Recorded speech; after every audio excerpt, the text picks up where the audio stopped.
welcome to History House. I'm your host, Owen Delaney. Let's begin. I'm recording this episode from the Nobis Hotel in Stockholm, about a 15-minute walk from the Royal Palace, where the Swedish royal family lives, so a very appropriate venue for the subject of this episode. Today we will be talking about one of the most fascinating women of her time, Queen Christina of Sweden, who lived from 1626 to 1689. Born the daughter of the famous king Gustavus Adolphus and becoming queen in 1632 at the age of 5, her reign saw the continued growth of Sweden as a great European power, following on from her father's efforts and leading the kingdom through one of Europe's most destructive wars, the 30 Years' War, 1618 to 1648. Aside from acting as a war leader, she was a strong patron of the arts and sciences, attracting individuals such as René Descartes to her court, becoming popularly known as the Minerva of the North, Minerva being the Roman goddess of wisdom, and at the same time, Stockholm was referred to as the Athens of the North.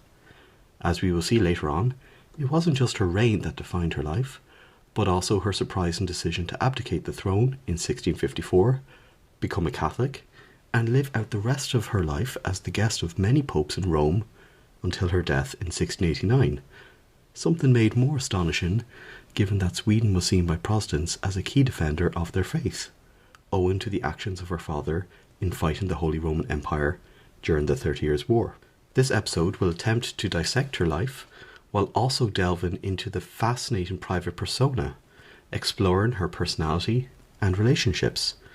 So, without further ado, let's get started, or as they say in Sweden, börjar vi.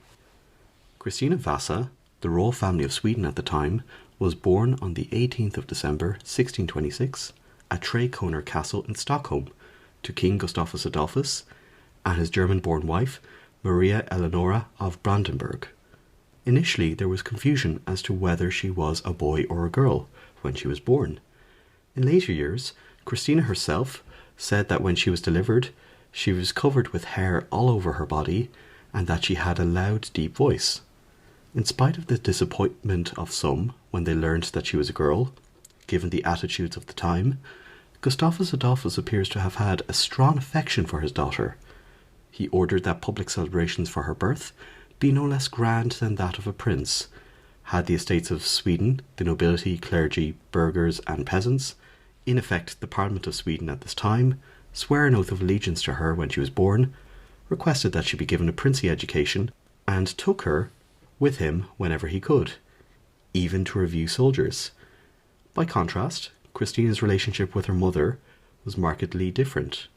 Maria Eleonora was apparently disappointed that Christina was a male when she was born, and neglected her as a baby, frequently leaving her unattended and dropping her as an infant, which led in one instance to a permanent shoulder deformity. At this time, the 30 Years' War was raging in Europe, a religious conflict between the Holy Roman Empire, Spain, and various Catholic states against Protestant states, and Catholic France, which had a strong rivalry with Spain.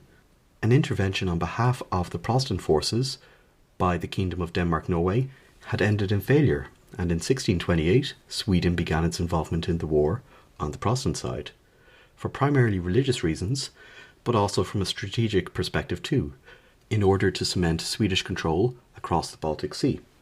When Gustavus Adolphus departed on May 19, 1630, Christina noticed that he had forgotten her momentarily during his farewell speech, and when he noticed this, Gustavus embraced her, apparently unable to hold back tears. After his departure, Christina supposedly cried for 3 days, to the point that others worried about whether she would lose her eyesight. Gustavus would lead the Swedish military to a series of victories over the Holy Roman Empire, including the decisive Battle of Breitenfeld in 1631, to the extent that Gustavus Adolphus was dubbed the Lion from the North, in contrast to the eagle, which was associated with the Holy Roman Empire. I released an Instagram reel about Gustavus Adolphus earlier this month, so there's more information about him there, but for the purposes of this episode, it is important to note that the Lion from the North would be killed at the Battle of Lutzen in 1632, in spite of the Swedish victory at this engagement. When his body was brought back to Sweden, Christina's personal grief appears to have been overshadowed by both her new responsibilities as queen and her mother's intense grief.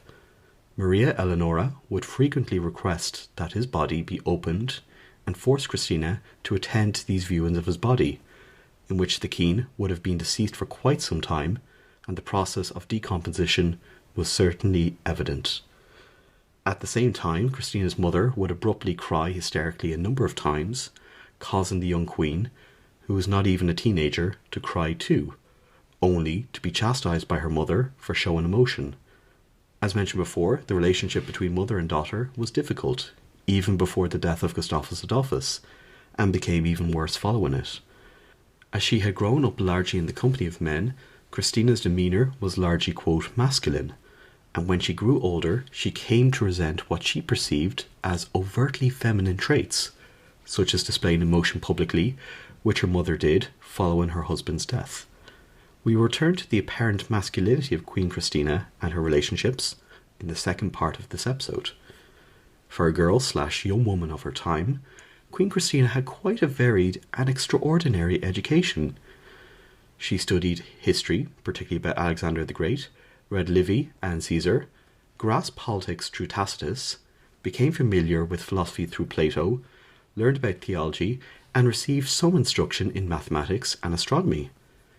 She had a wide variety of influential tutors, such as the court chaplain Johannes Mattei, and alongside her native Swedish, apparently became proficient in Latin, French, Italian, Spanish, German, Flemish, and Greek. Greek in particular became a passion for her, and according to one of her tutors, the Dutch scholar Isaac Vossius, she translated Greek prose into Latin due to a, quote, deep interest, and actively sought out Greek manuscripts, apparently, quote, trembling with joy when she received one particular copy. While Christina was receiving this unique education and furthering her intellectual pursuits, the 30 Years' War continued to be waged. Given that the Queen was a minor when she ascended to the throne, a regency was formed, and Sweden continued its involvement in the conflict, led by the Lord High Chancellor Axel Oxenstierna, and waged by generals who were trained in the military strategy of Gustavus Adolphus.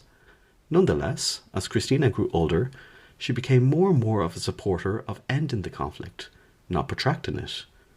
Upon officially becoming queen following her coronation in 1644, she took a more active role in negotiations to end the conflict, culminating in the 1648 Treaty of Westphalia, considered by the historian Lillian H. Zerpolo as one of her greatest political achievements. Nonetheless, the war had benefited Sweden. It had expanded Swedish territory into northern Germany, as well as greatly enhancing its prestige among Protestant states. There had also been a material benefit in terms of Christina's intellectual pursuits. In the final months of the war, Swedish forces captured part of the city of Prague, which included Prague Castle. Under the reign of the Emperor Rudolf II, reigned 1576 to 1612, this city had been the capital of the Holy Roman Empire, and this ruler acquired a large art collection and library, which remained in the city after his death. Upon taking the castle in 1648, the artworks, manuscripts, and books that were assembled there were shipped to Sweden, enhancing the artistic and literary credentials of Christina, as well as her reputation. On a side note, Sweden, in a very peculiar episode of history, was also attempting to establish a colony in North America. The area that became known as New Sweden corresponded with parts of the modern states of Delaware, Pennsylvania, and New Jersey. Established in 1638, its capital, aptly named Fort Christina, is now the modern city of Wilmington, the capital of the state of Delaware. Unfortunately, Swedish colonial aspirations were dashed when the Dutch conquered the colony in 1655, before the New Netherlands, and its capital, New Amsterdam, now New York, was captured by the English a few decades later. As war became peace, Christina's artistic and intellectual interests became more paramount in terms of official Swedish policy. On top of attracting a multitude of artists to her court, including the French portraitist Sébastien Bourdon, she also attracted a wide variety of philosophers, including most famously René Descartes, perhaps most famously known for his principle, I think, therefore I am. From 1646, they corresponded through the French ambassador Pierre-Hector Chanut, who was a friend of René Descartes, with Christina posing the following question to him. When one makes a bad use of love or hate, which of these abuses is the worst? Descartes believed it was the former, in its most extreme form. After a few years of letters, Christina invited the philosopher to Stockholm in October 1649, with Descartes becoming impressed by the Queen, writing to the former Queen of Bohemia, Elizabeth, quote, "The generosity and majesty of the Queen in all her actions is combined with such sweetness and goodness as to make all fall in love with her. She is extremely given to study." End quote. They collaborated on founding an academy, yet in spite of this, their relationship changed over time. Descartes became increasingly frustrated by Christina's fixation on Greek studies rather than philosophy, to the extent that she accused him of crediting Plato's ideas as his own. This was coupled with the demands of the Swedish court, such as meeting Christina early in the morning in her library, and the cold climate, which over time took its toll on Descartes' health. Only a few months after his arrival, René Descartes died from pneumonia on the 11th of February 1650, and in spite of their later strained relationship, the Cartesian Academy had its very first meeting not long after his death, demonstrating a commitment to their shared project. According to Christina, Descartes gave her, quote, her first lights on Catholicism, a critical juncture in her life, which would lead to her consequential decision of converting to this branch of Christianity and abdicating the Swedish throne. While Christina was well known for spurring conventions, i.e. with her intellectual pursuits and masculine influenced demeanour, this decision could not have been anticipated by many, and was made more surprising by the perception of many European Protestants of Sweden as their defender of the faith, in spite of the many branches within this umbrella. In this regard, there were a myriad of different factors as to why Christina made this decision. The first reason was her discontent with the Lutheran faith. Sweden, like many Northern European nations, embraced the Reformation, and in doing so, emphasis was placed less on ceremony and more on studying the Bible. Christina, as we have seen, was more inclined to aesthetic beauty and ritual, which could be found in other European countries. She also felt that Lutheran church sermons were overly long, and disagreed with Martin Luther's view on women in the church. Christina was also drawn to the importance of celibacy in the Catholic tradition. She herself never married, and the Catholic Church is well known for its prohibition of religious figures marrying. This contrasted with the expectations that were placed on her, not just as a Lutheran, but as a monarch, in which it was expected that she would wed and produce an heir to the throne. Alongside Descartes, Christina was in contact with other highly educated Catholics who undoubtedly would have explained the Catholic faith to her, in particular the Jesuits. The Jesuits have a strong reputation of intellectual pursuits, not just in theology, but also in mathematics, philosophy, sciences, and in many other areas, fitting very much with Christina's interests, and she corresponded with the Jesuit polymath Athanasius Kircher. Indeed, Macedo, a Jesuit in the company of the Portuguese ambassador's entourage, had secret discussions with Christina about Catholicism, becoming in effect the key person to convince the Queen to convert, and he later became her confessor. Finally, there were the limitations placed on Christina as Queen. She had a duty to rule the country, which limited the time and energy that she could devote to her other pursuits. Converting to Catholicism provided a suitable basis for her to abdicate the throne, freeing her from monarchical responsibilities, and allowing her to pursue what she felt was a more authentic life. Indeed, she had made a private vow to herself in 1648 to convert if she overcame a serious illness that she had at the time. By 1651, Christina had clearly made her decision to abandon the Lutheran faith and embrace the Catholic Church. The stage was now set for a dramatic showdown with reverberations in Sweden and throughout Europe. Before we discuss this, though, along with Christina's life outside of Sweden and the nature of her personal relationships, we'll take a short break. See you all soon.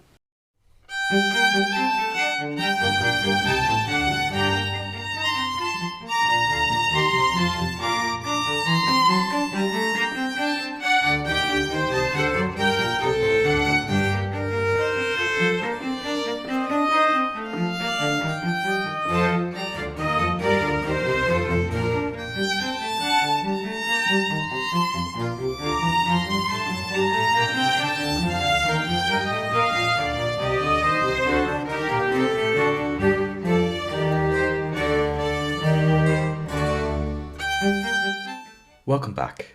That was the Christmas Concerto, Op. 6, number 8, by the Baroque composer Arcangelo Corelli, perhaps his most well-known work, even if it was published after his death.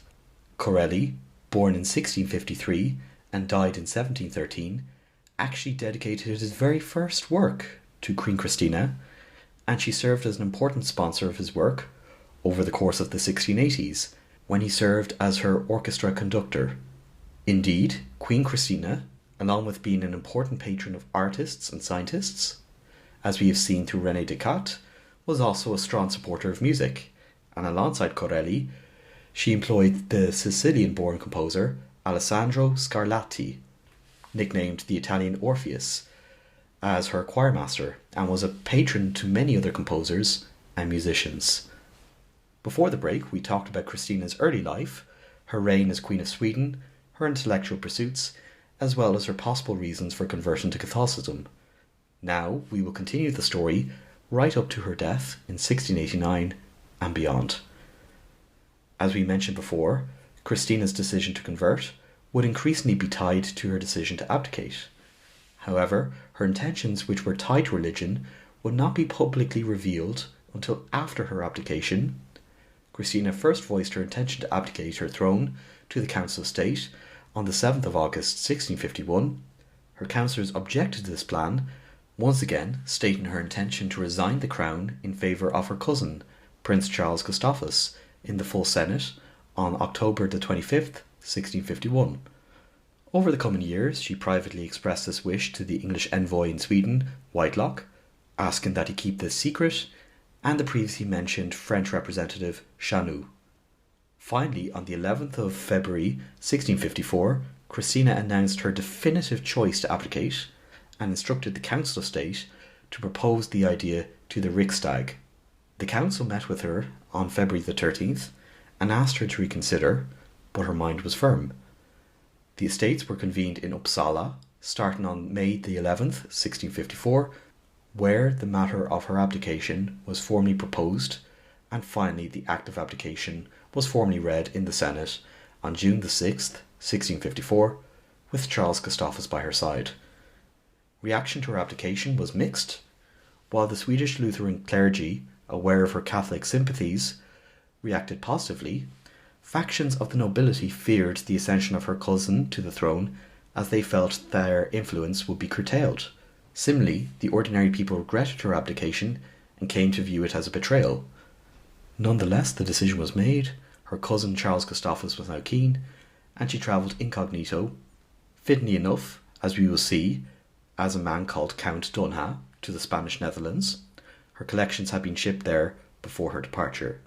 In December 1654, she secretly converted to Catholicism in Brussels, before making a formal public statement of faith in Innsbruck, Austria, in November 1655, before travelling south to Italy, visiting Venice, Mantua, Ferrara, Bologna, and Urbino, before making an official entry into Rome on the 23rd of December 1655.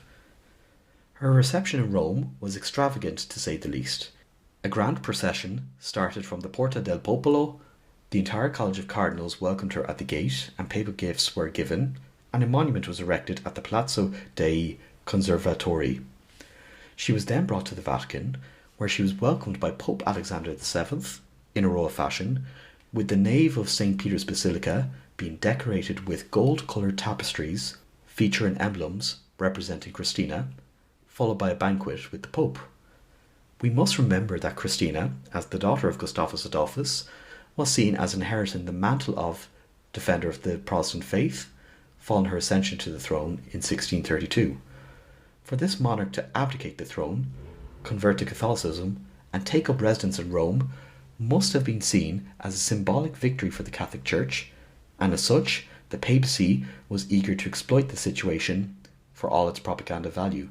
After a brief stay in the Vatican, her residence included Palazzo Farnese, Palazzo Mazarin, Palazzo Rospigliosi, Pallavicini, but her most permanent home in Rome was Palazzo Riario, now known as the Palazzo Corsini. Just as Christina established a Cartesian academy in Sweden, so too she would establish various academies across Rome.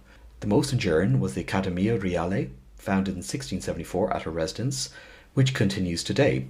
It was a leading cultural institution of the 18th century with a significant literary legacy, as some of its members were the leading men and women of their day. Just like she patronised artists and scientists in Sweden, so too did she do so in Rome. Indeed, Christina had a close relationship with Gian Lorenzo Bernini, perhaps the figure most popularly associated with Rome of the 17th century.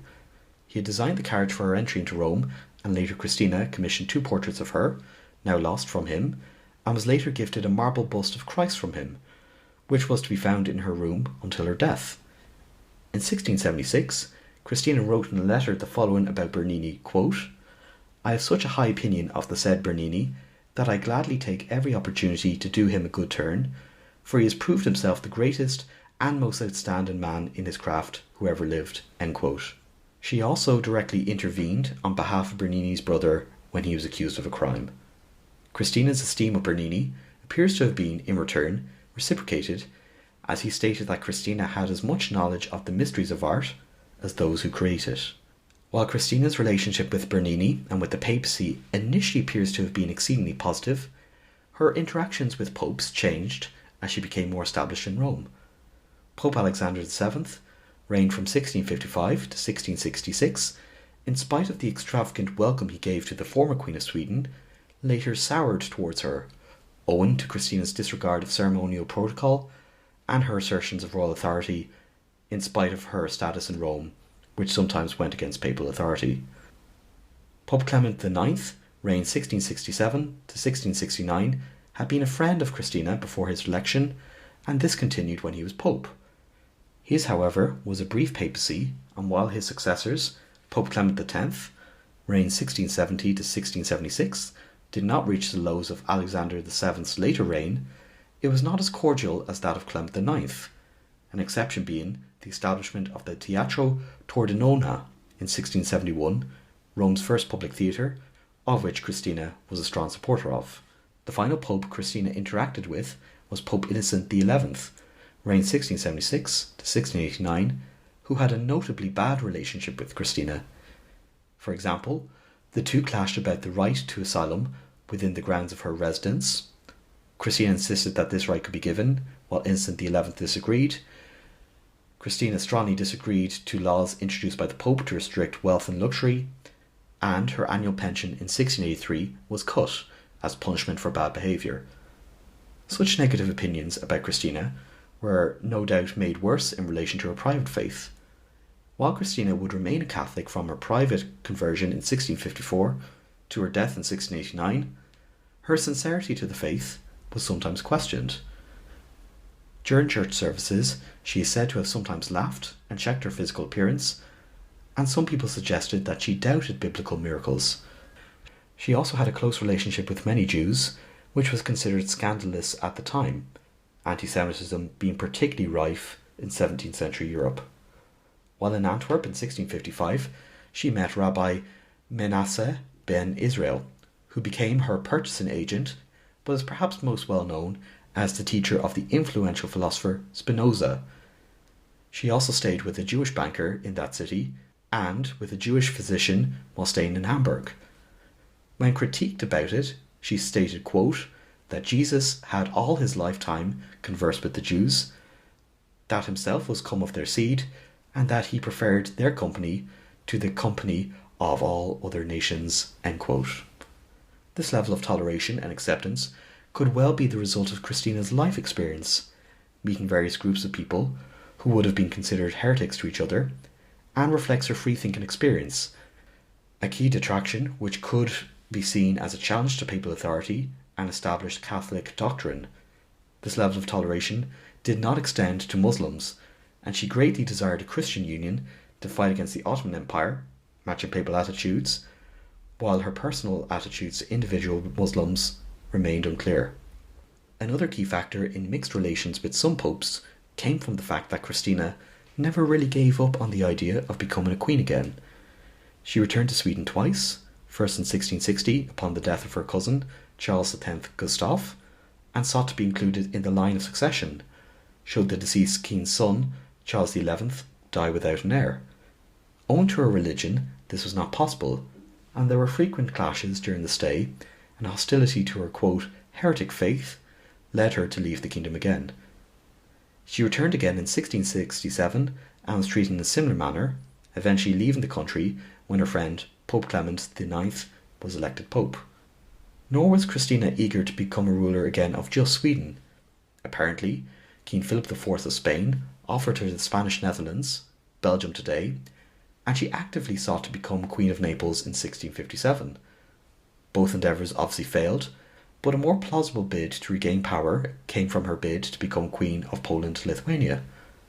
At this time, the kingdom was an elected monarchy, with various members of nobility putting their names for consideration, and Queen Christina left Rome to meet King Louis XIV of France, the Sun King, to convince him to back her candidacy. Once again this bid failed, and Christina would remain a queen only in her realm of knowledge and intellectual pursuits for the remainder of her days. One area of Christina's life that I have not mentioned is that of her romantic relationships. As mentioned before, she was attracted to the Catholic ideal of celibacy, but some sources indicate that she could have at times diverged from this. Leaving aside a childhood interest in her cousin, Charles X Gustav, in which they played at, quote, being engaged as children, and professing her, quote, eternal love for him in 1644, soon after which she lost romantic interest, there are at least 3 possible individuals who could have been romantic suitors. Apparently Christina developed an unrequited love for Magnus Gabriel de la Gardie, a member of her guard. He is described as someone she loved to, quote, caress, and apparently on the day of his marriage, coincidentally to Christina's cousin, Maria Euphrosyne of Zweibrücken, Christina supposedly told Maria, quote, I give you one I may not take myself. When in Rome, rumours swirled around her relationship with Cardinal Azzolino, with some suggesting a close friendship and others suggesting something more deeper. There were suggestions of jealousy between Christina and a previous love of his, but what we do know is that they had a deep friendship that extended until her death. Perhaps the most noteworthy possible relationship of Christina was with her lady-in-waiting, Ebba Sparre, who Christina nicknamed Belle. We do know that in public the two held hands, kissed and caressed each other, that the two shared a bed in Sweden, and Christina described Ebba as, quote, her bedfellow to the English ambassador, and also stating to him, perhaps most tenderly, that Ebba's inside was just as beautiful as her outside. Unfortunately for Christina, Ebba did not join her in Rome, deciding to remain in Sweden before passing away in 1662. In spite of the clear affection between Christina and Ebba, along with Christina's preference for male attire over female, I am, however, hesitant to apply the labels such as bisexual or transgender to describe Christina. Such terms and understandings of sexuality only came to be understood from the lens we view them today towards the end of the 19th century. See my previous John Senior Sargent episode for more of a description about this change. Such terms would not have been used in the 17th century, with same-sex attraction viewed through a different viewpoint from the clinical/secular perspective of the past 100 years or so. Nonetheless, it is understandable why some people have claimed Christina, rather inaccurately, as a pioneer in LGBT history. Christina Vasa had a long and eventful life. She was admired and praised by some of her contemporaries, and also despised by others. Her pursuit of knowledge was seen as admirable, but for others her abdication to pursue this was seen as a dereliction of royal duty. A woman who defied the expectations of females of her day, but who nonetheless wrote that she despised, quote, everything belonging to my sex. In spite of these contradictions, when she passed away on the 19th of April 1689, at the age of 62, there was a general perception that a giant of her age had left the world. In spite of their differences, Pope Innocent XI, on the advice of Cardinal Azzolino, allowed for a grand funeral in which the streets of Rome were packed with onlookers, and Christina remains only one of 4 women to be buried in the Vatican grottos, along with many popes. That celebration of her life has continued long after her death, and she has been the subject of 2 movies, 1933's Queen Christina, with Greta Garbo in the starring role, and 2015's The Girl King, in which she is played by Malin Buska. Nonetheless, it became clear to me, while researching this episode, that her name recognition does not extend beyond Sweden, Rome at a push, and I hope that I have done justice to this extraordinary woman in introducing her to you, my listeners. As a final note, I feel that the final word be by Christina herself, in describing herself. Quote, "I have escaped even spirituality, the weakness of my sex, my soul as well as my body having been rendered virile by the grace of God." End quote. That's all for today. I really enjoyed making this episode, and I hope you enjoyed listening to it too. The next episode, which will be released at the end of April, will also be talking about a woman, or women I should say, but in a completely different location and subject matter. The Oshiwara district in Tokyo, then Edo, the main red light area of the city from the 17th to 20th century. Given the topic of discussion, this will definitely not be appropriate for younger listeners, and I will be putting an explicit rating when I upload the episode. My goal in this episode is not to glamorize this part of Tokyo's history, but rather to give a voice to the many women who are voiceless through history, telling their stories and exploring an aspect of the past that some people shy away from. It will be a difficult topic, but one that I hope will allow you to reconsider how we as a society view what is acceptable or unacceptable, or what should be told or untold in history. So if you are still interested, I hope to see you again for this episode. And until next time, keep her lit, or in Swedish, håll henne tänd.